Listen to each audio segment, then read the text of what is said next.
Sometimes where you're from can be where you're at.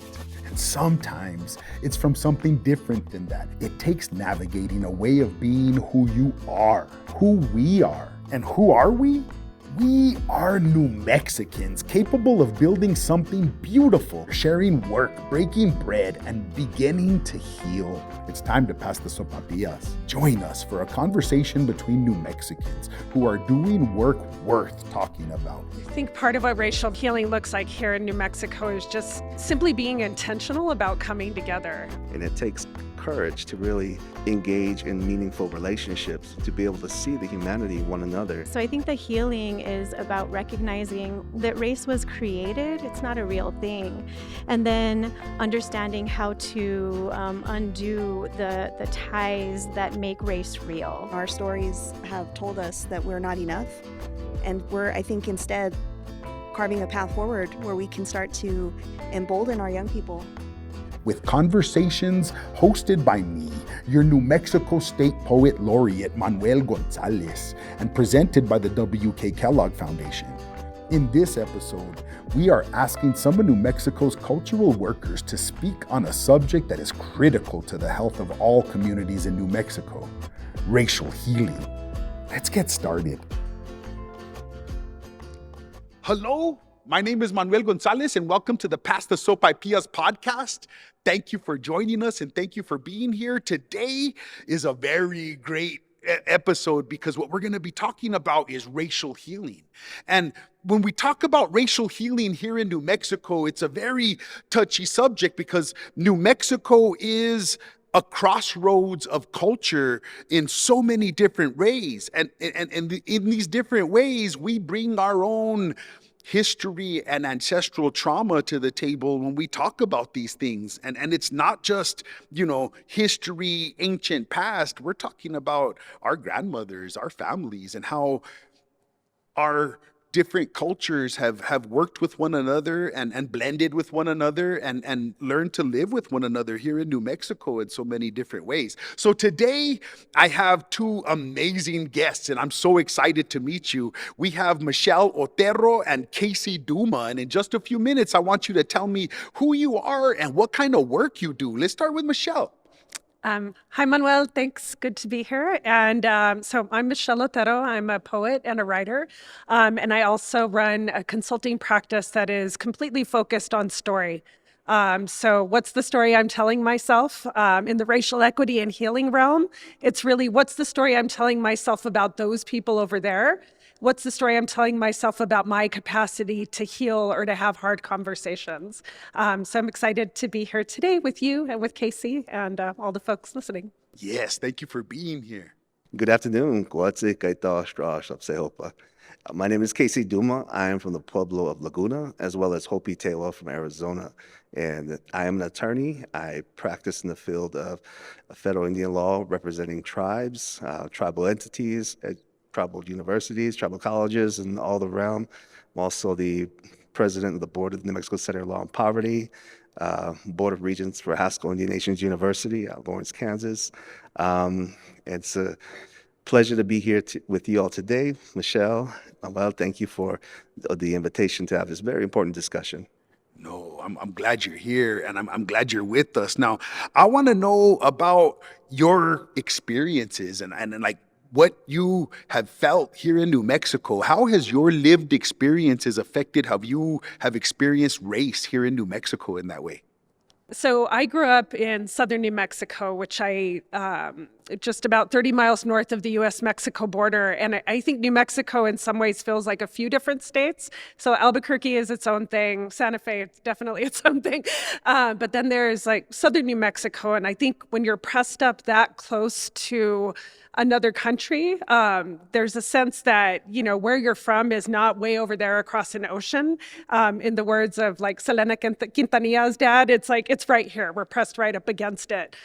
So I grew up kind of understanding that we were not white and we weren't black and we weren't Mexican because we lived on this side of the border, but we had shared ancestry, and my parents spoke Spanish to talk about us, but they didn't teach us. So I think I was mostly confused until I left home and went to college and finally could look back at New Mexico with a different set of eyes and start to understand like the history of colonization. And there was a reason why my parents didn't teach us Spanish, and a reason why that border was there, and a reason why I wasn't taught that history. So I think a lot of my experience has been about reclaiming what maybe what was taken either by force or by fear or by colonization or by omission over the course of the last few decades.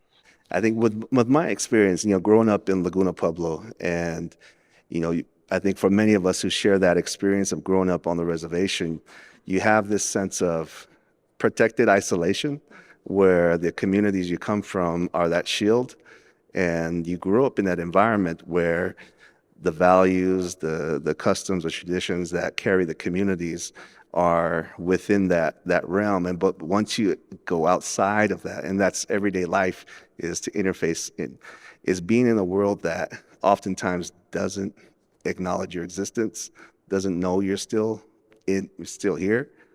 And my experiences have provided a lot of pathways to interface with many different communities.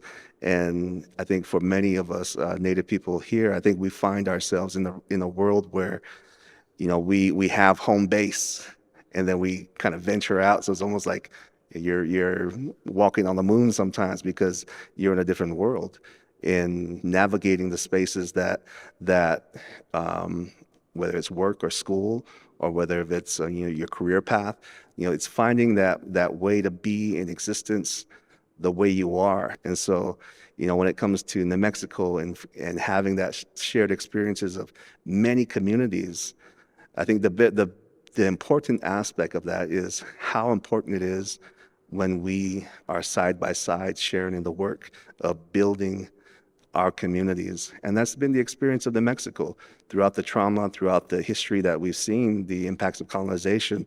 There are still those experiences of shared communities where our fathers, grandfathers, mothers worked alongside people from other communities. And it's in that sharing and that building of a larger community that we're able to see the humanity within each other. So I think that's been kind of the experience for myself of being in New Mexico, growing up in New Mexico. When we talk about racial healing here in New Mexico, what does that really look like on the ground, in the street, in our daily lives? What does that look like? I think part of what racial healing looks like here in New Mexico is simply being intentional about coming together. And one example of how Casey and I were able to do that and the way we met was through the Kellogg Fellowship. So Casey was a fellow, I was a coach mentor for that program.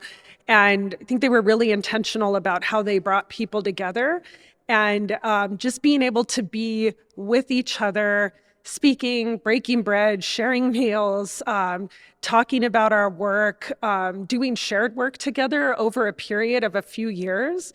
For me, that was a very powerful and healing experience for me. And then being able to invite each other to attending feast day, doing hard work together, having hard conversations, gently and lovingly correcting each other when we tripped up.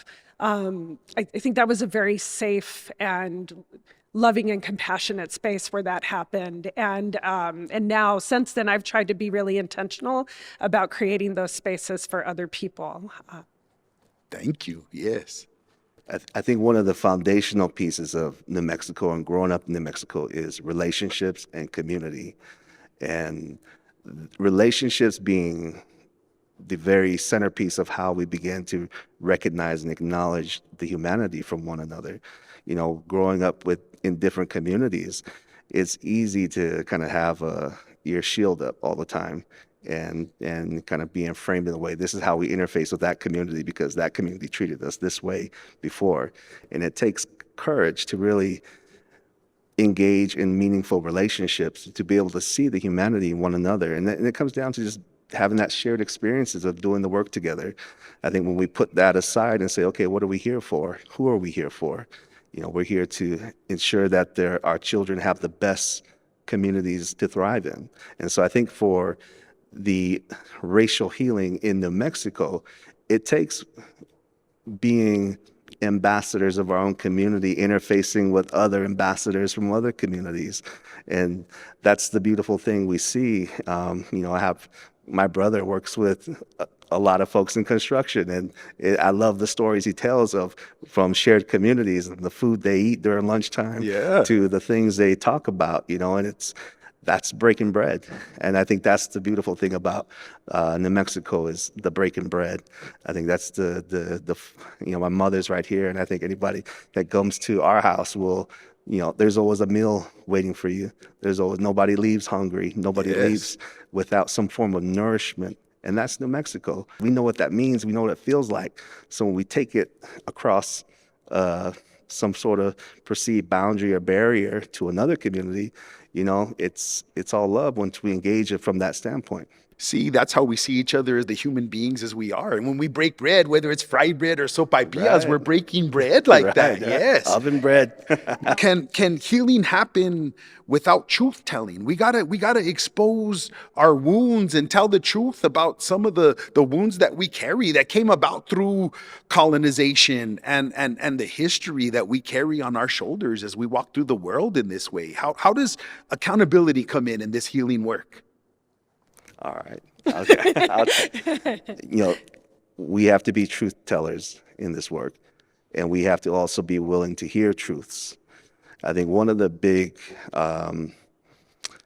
biggest challenges we have as communities, as people, is that self-reflection.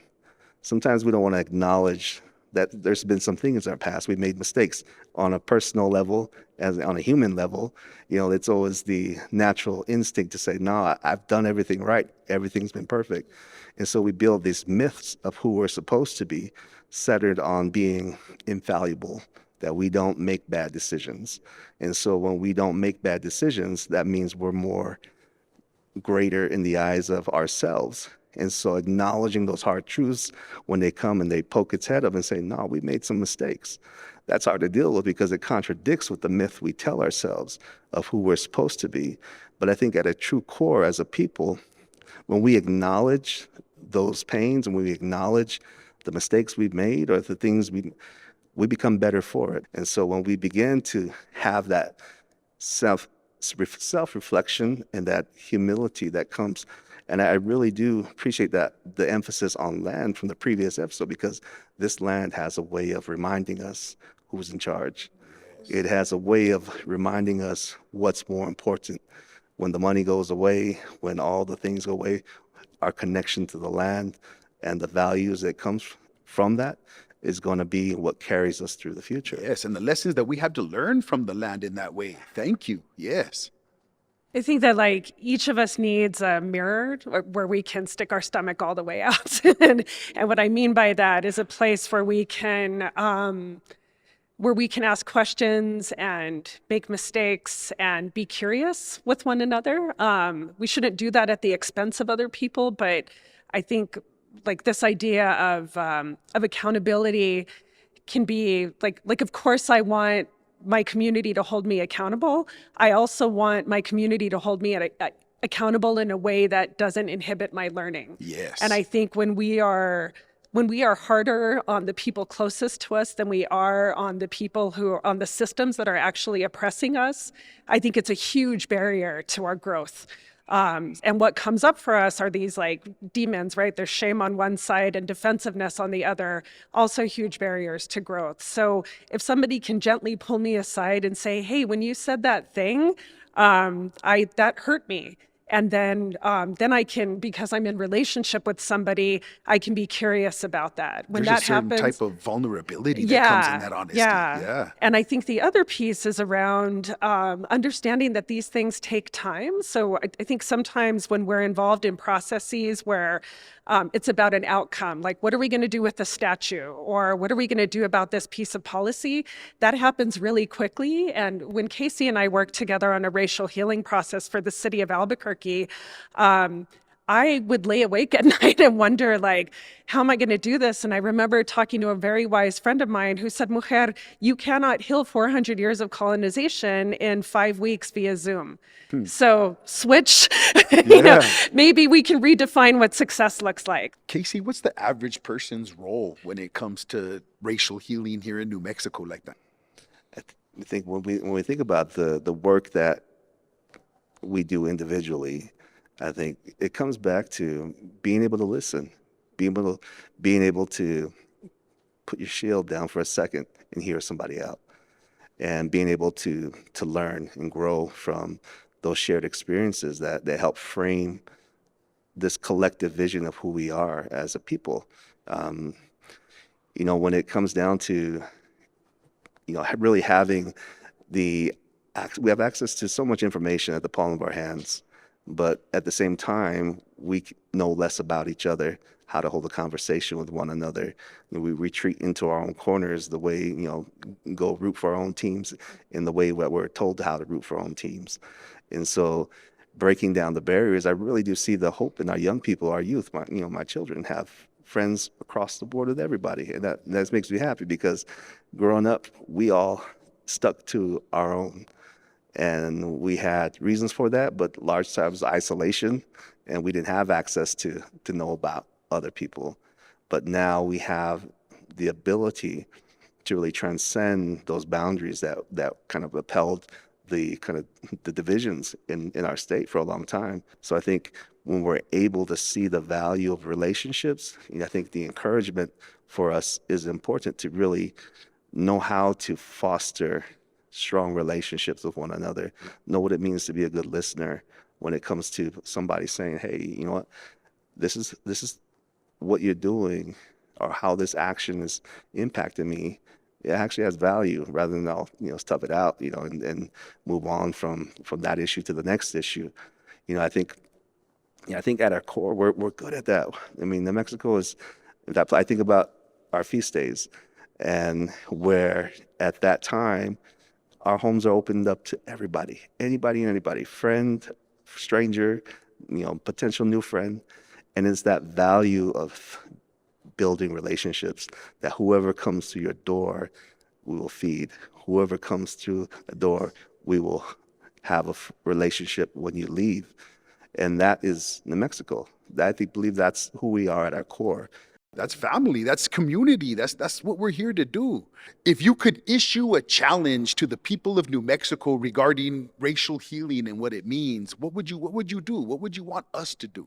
I would encourage people to have a hard conversation, not, John Powell from the Othering and Belonging Institute talks about building short bridges.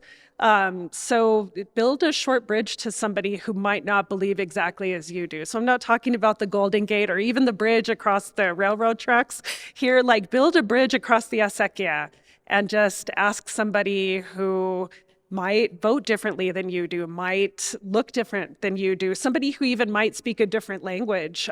So I'll just speak for my people, right? Like New Mexico Chicanos, like talk to somebody from Mexico in your broken Spanish and with humility, and just ask them a story, ask them to share a story, step into your humility and your vulnerability. But I think, just open your door and open your heart like 5% more to somebody who might be different than you are. Yeah, I think that along those same lines of just talk to somebody that doesn't look like you, somebody that has different shared experience or a viewpoint than you do. It's amazing what you can learn from just being vulnerable to that type of conversation. It takes courage. It takes courage to really navigate through that. I think that is the part that I would encourage others is, what does community look like to you? Are we a part of your community too? Maybe there's an aspect that we are, maybe we're a part of the bigger part.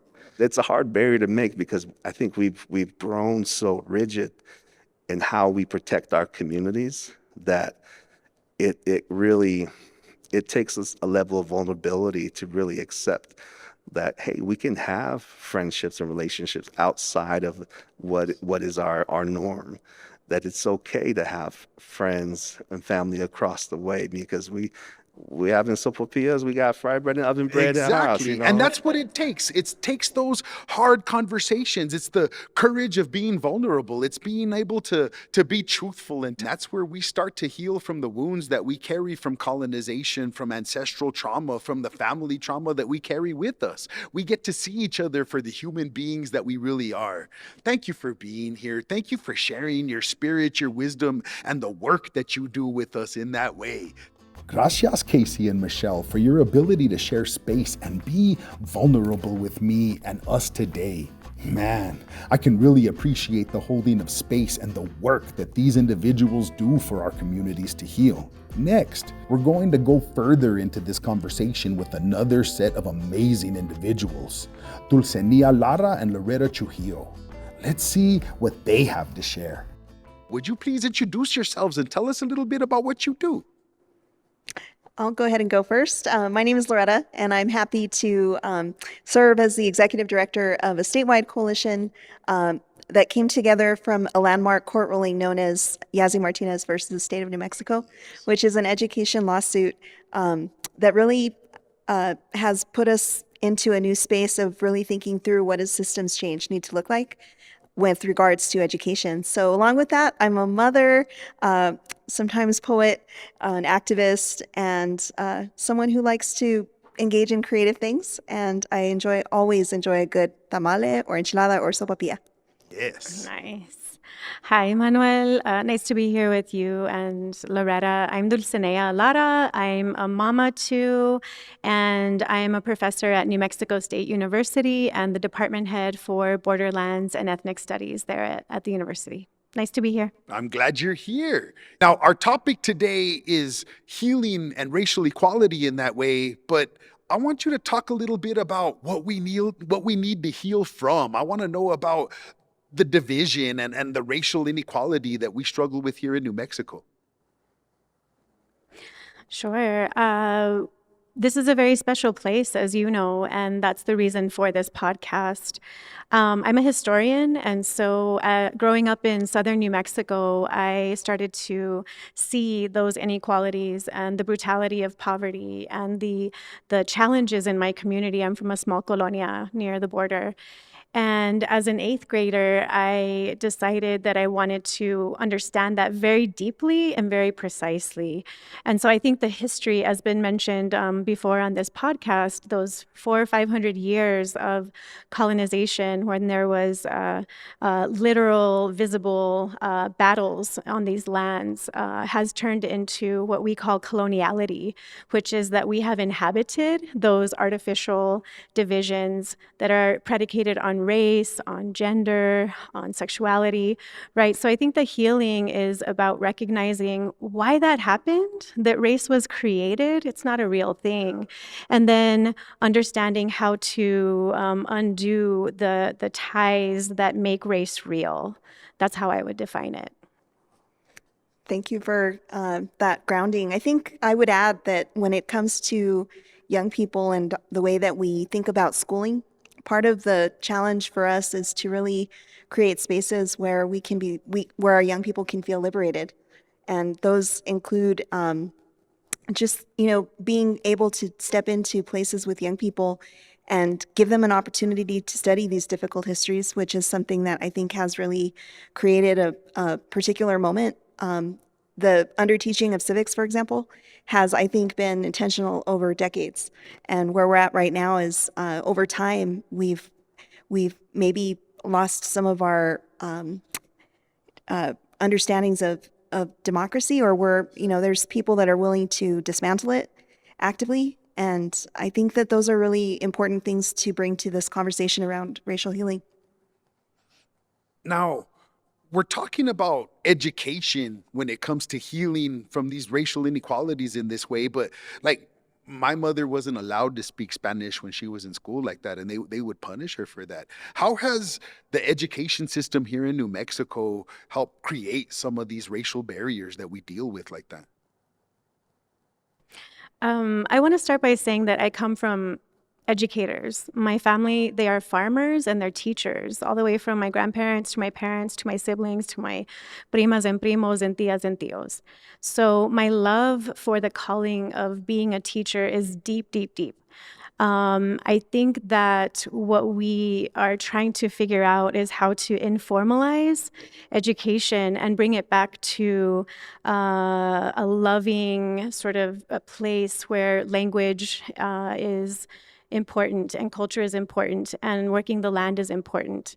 So I feel like the institutions that we all work in and deal with need to face the reality that we need to change drastically, not in a reform way, but in a very serious way of deconstructing the ways that that history I just mentioned has informed our institutions and our formality and the ways that we need to understand success and measure outcomes. Those have to change a lot, and I think it's going to take some time, as was mentioned by my friends and colleagues previously. But we have to figure out how to do that and how to pass a torch to the next generation that is a little bit different than the one that was handed to us. Yeah. And I would also add that, the system that our children have inherited is broken, not our children. And so part of the work that lies before us as community is to step into an understanding that with not just the construct of a lawsuit, it shouldn't take a lawsuit to rectify generational harm. These are harms that we've all are a product of, and our stories have told us that we're not enough. And we're, I think, instead carving a path forward where we can start to embolden our young people to understand and appreciate the gifts that come from the land, that come from our antepasados, and that truly define the strength of our state. Can you tell us a little bit more about that lawsuit for those of us that aren't really familiar with it and what it means and what we're having to confront and deal with because of that lawsuit? Sure. This is a lawsuit that we describe as landmark, and that's because it really stands out in terms of other kinds of similar sufficiency lawsuits across the country, because it really grounds us in language and culture. It ensures the protection of those two things. And so as we think about these two different lawsuits that were merged together, there are a number of issues that came up in terms of the case. It really brought to light that there have been constitutionally insufficient ways of supporting our young people around culturally responsive curriculum.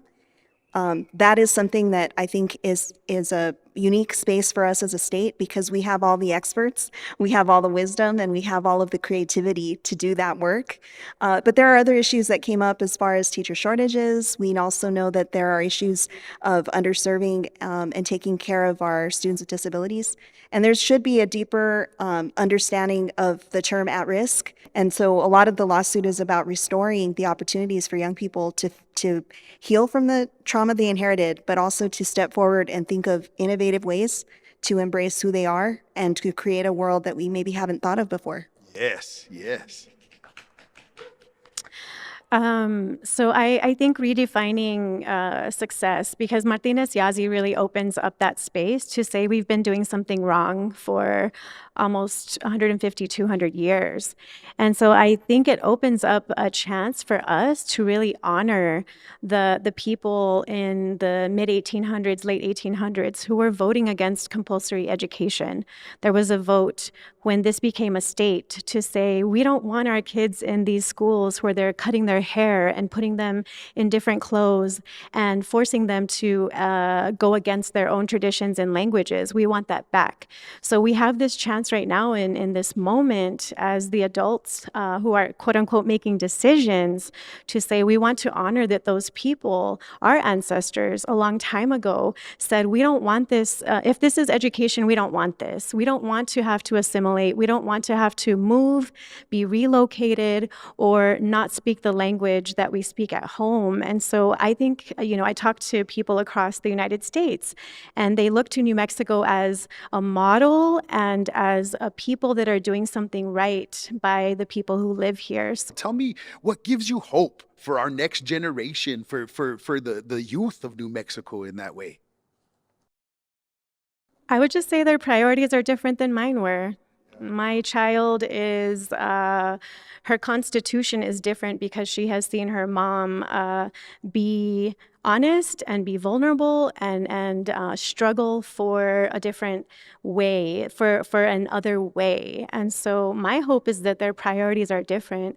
They aren't falling into the same traps and addictions of what success means, of what outcomes are supposed to look like. I see her and her friends, and I feel like I wish I had that freedom of a sense of self that is really grounded. That's not the case for all youth, and I think that's what all of us are parents to all New Mexican youth. I feel that way, and I see them just like taking off in just fantastic directions.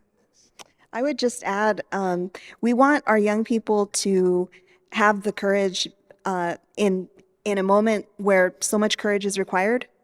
And I feel like part of what brings me hope is that when young people are in spaces with Governor Regis Pecos, for example, or other moments where our coalition has come together and they are presented with a mirror of themselves that reflects strength back to them, they, I think, connect back to this idea that it's in our DNA and it's just a matter of stepping in and embracing something. But as long as our schooling system teaches them that they are not enough as they are, that we have to undo that. We cannot allow that to continue. Yes.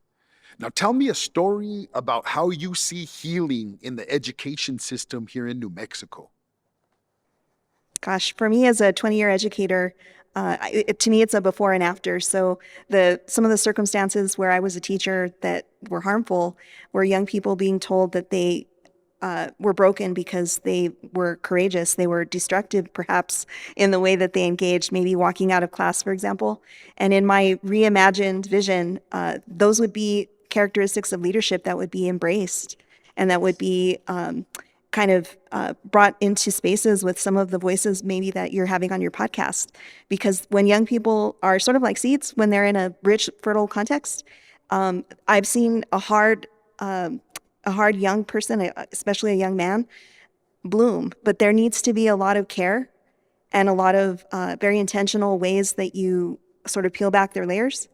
And to me, that's the process of teacher support and teacher training, because it's not automatic. You can't just water a plant and expect it to bloom. It really does take time over the course of a year. And part of this idea of metrics is that no single young person has told me ever that the solution is to test them more. And so we can't continue to expect some sort of liberated, entrepreneurial spirit in a lot of ways if we aren't willing to step back and give them, the room to stretch. And so it's a matter of really creating these spaces where we can cultivate them and make them feel safe.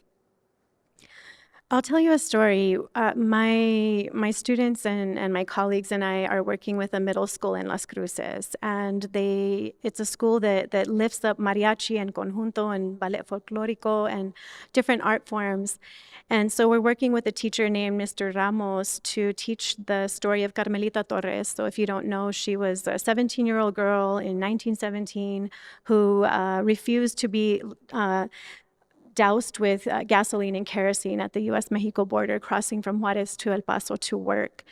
And this is a story I learned as a 40-year-old adult. And this is something that I'm trying is to understand how young people can learn this story and what they can take from it. So they have learned the story of Carmelita Torres. Look it up, the bath riots of El Paso, Texas.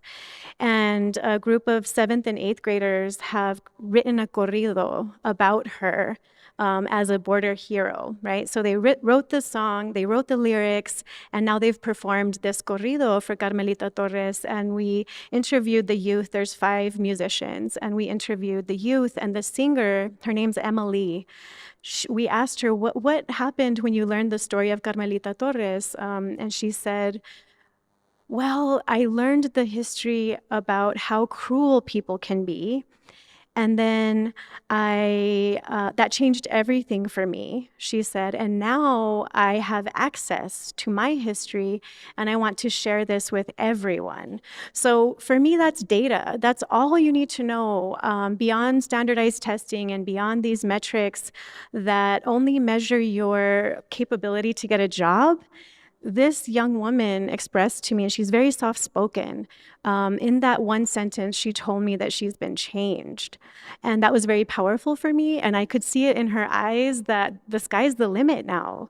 So we need to look at other ways of knowledge co-creation, and the knowledge that we're sort of in reciprocity with the youth, with caring adults and youth who are receptive.